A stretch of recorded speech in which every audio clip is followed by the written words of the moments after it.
પાણીની મોડેલ તૈયાર કર્યું છે. તો સૌપ્રથમ આપણે જાણીએ છીએ કે પાણી એ આપણું જીવન છે. પાણી વગર જીવન અશક્ય છે, પરંતુ આજકાલના જમાનામાં પાણી ગંદુ અને પ્રદૂષણ વાળું હોય છે, જેનું મુખ્ય કારણ છે પ્રદૂષણયુક્ત વાતાવરણ.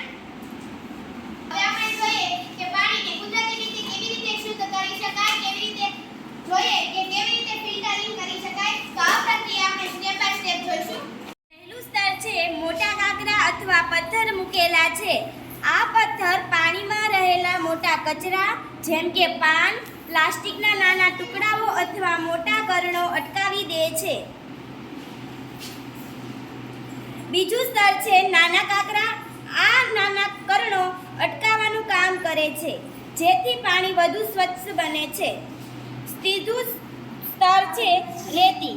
રેતીનું સ્તર ખૂબ મહત્વનું છે, કારણ કે એ માટી જેવા સૂક્ષ્મ કણોને પણ રોકી દે છે. ચોથું સ્તર છે કોટન અથવા કાપડાનું સ્તર. આ પાણીની નીચેની સફાઈ કરે છે અને પારદર્શક બનાવી દે છે. હવે આની પ્રક્રિયા જોઈએ. હવે આપણે આ મોડેલનું કાર્ય લાઈવ જોઈએ. જુઓ, અમે આ ગંદુ પાણી લીધું છે. હવે આપણે આ ગંદા પાણીને પ્રથમ સ્તરમાં નાખીએ. રેડી ના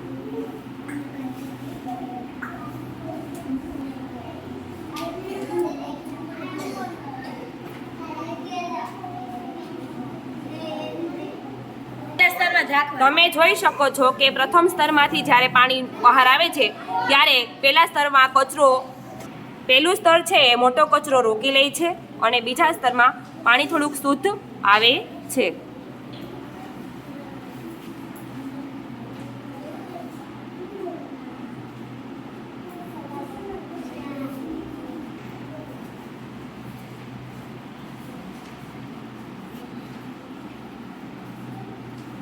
બીજા સ્તરમાંથી જ્યાં ઝીણો કચરો હોય છે, બીજું સ્તર ઝીણા કચરાને રોકી લે છે.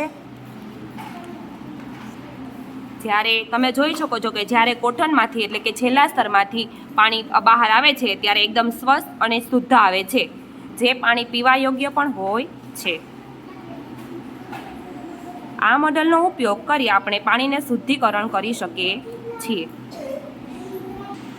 આ મોડલનો ઉપયોગ આપણે દૂર વિસ્તારના ગામડાઓમાં જ્યાં આરઓ ફિલ્ટરની સિસ્ટમ નથી ત્યાં કરી શકીએ છીએ, જેથી પાણી કુદરતી રીતે શુદ્ધ થાય છે. જો તમને અમારો આ વિડિયો ગમ્યો હોય તો લાઈક કરો, શેર કરો અને સબસ્ક્રાઇબ કરવાનું ભૂલતા નહીં. Thank you.